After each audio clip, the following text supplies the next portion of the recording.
OU సంబరాల్ని మొదలు పెట్టేందుకు రేపు రాష్ట్రపతి వస్తున్నందున గ్రౌండ్ దగ్గర ఫుల్ బందోబస్తు పెట్టిరు పోలీసులు. మొత్తం 12 గేట్ల నుంచి వీఐపీలను విద్యార్థుల్ని పంపేందుకు దారులు సిద్ధం చేశారు. ఏ ఒక్కరిని పాస్ లేకుండా లోనికి రానియమంటారు.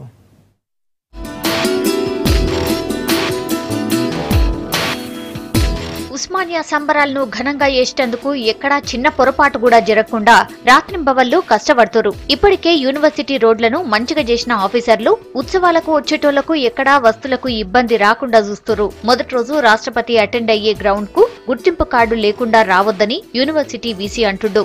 ఉస్మానియా యూనివర్సిటీ ఉత్సవాలు ఘనంగా జరుపుకోవాలని మేము అనుకుంటున్నాము. ఈ సందర్భంగా గౌరవ మన ప్రెసిడెంట్ గారు శ్రీ ప్రణబ్ ముఖర్జీ గారు కూడా వేయించేస్తున్నారు. వారి ద్వారా ఈ ప్రారంభోత్సవాలను చేసేసి ఆ తర్వాత మళ్ళీ ఇయర్ లాంగ్ సెలబ్రేషన్స్ కూడా ఉంటాయి. ఈ 3 రోజులు కూడా ఇంకా అనేక కార్యక్రమాలు ఉన్నాయి. ఒకటి seminar on the role of OU in Telangana and nation building అనే నిష్ణాతులైనటువంటి వాళ్ళు వచ్చేసి మన ఉస్మానియా యూనివర్సిటీ ఈ తెలంగాణ మరియు నేషన్ బిల్డింగ్లో పాత్ర ఏంటి అనే దాని మీద డిస్కషన్ జరుగుతుంది.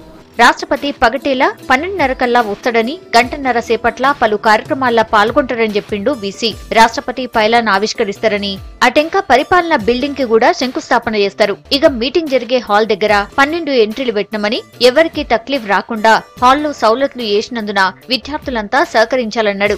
ఏర్పాట్లు చాలా ముమ్మరంగా జరుగుతున్నాయి. దీనికి గవర్నమెంట్లోని అన్ని విభాగాల వారు మాకు సహకారం అందిస్తున్నారు. ఏ అవాంతరం రాకుండా, ఏ అసౌకర్యం కలగకుండా చూసేటట్టు ఈ వసతులు కల్పిస్తున్నాం. అక్కడ ఆ 1 అవర్ ప్రోగ్రామే కాకుండా నేను అనేక కార్యక్రమాలు చెప్పాను. ఇవన్నీ కూడా ఏంటంటే ఉస్మానియా యూనివర్సిటీ యొక్క ప్రతిష్టని పెంచే విధంగా ఉంటాయి. సో అదే మా ఉద్దేశం. దీని ద్వారా ఏంటంటే ఒక 1 అవర్ ఇనాగరేషన్ ఉంది, అది ఒక సింబాలిక్గా జరుగుతుంది. ఎందుకంటే ప్రెసిడెంట్ ఆఫ్ ఇండియాగా వస్తున్నారు. ఇక రేపటి కార్యక్రమానికి రాష్ట్రపతితో పాటు గవర్నర్ నరసింహన్, సీఎం కేసీఆర్, మంత్రులు, ప్రజాప్రతినిధులు, పూర్వ విద్యార్థులు, అధికారులు మీడియా కోసం జాగలు ఇప్పటికే చూపించారు. హాల్లోకి ఎక్కడెక్కడి నుంచి రావాలనో చెప్పిన పోలీసులు యూనివర్సిటీలో కూడా తనిఖీలు జరుపుతున్నారు. సభ దగ్గరికి ఎవరిని కనీసం సెల్ ఫోన్ కూడా అనుమతించకుండా జాగ్రత్త పడుతున్నారు పోలీసులు. రాష్ట్రపతి వస్తుండటంతో గ్రౌండ్ ను క్లోజ్ చేసి తమ ఆధీనంలోకి తీసుకున్నారు పోలీసులు.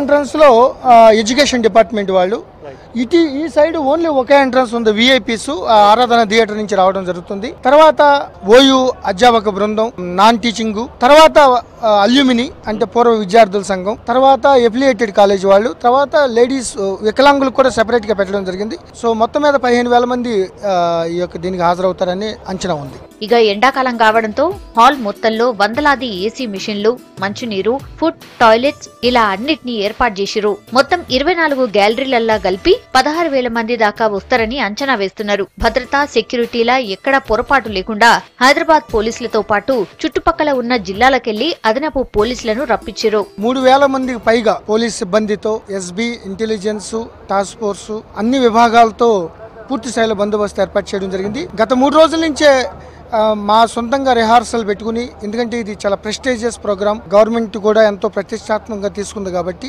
టోటల్ 24 కంపార్ట్మెంట్స్ ఈ యొక్క సభ ఆవరణలో, అట్లాగే 12 ఎగ్జిట్ గేట్లు పెట్టాం, ఎంట్రీ గేట్లు పెట్టాం. అట్లాగే ఫైర్ ఎక్విప్మెంటు, ఎవాక్యుయేషన్ చేయడానికి భద్రత, ఫుల్ సెంట్రలైజ్డ్ ఏసీ, అదేవిధంగా కంప్లీట్ సర్వేలెన్స్, ఇవన్నీ కూడా పూర్తి స్థాయి భద్రత ఏర్పాటు చేయడం జరిగింది. రేపు ఓయూ శతాబ్ది సంబరాలను మొదలుపెట్టి ఈ నెల 28 కల్లా ఆర్ట్స్ కాలేజీతో పాటు వేరువేరు జాగల్లా వేడుకలు చేస్తామంటారు ఓయూ ఆఫీసర్లు.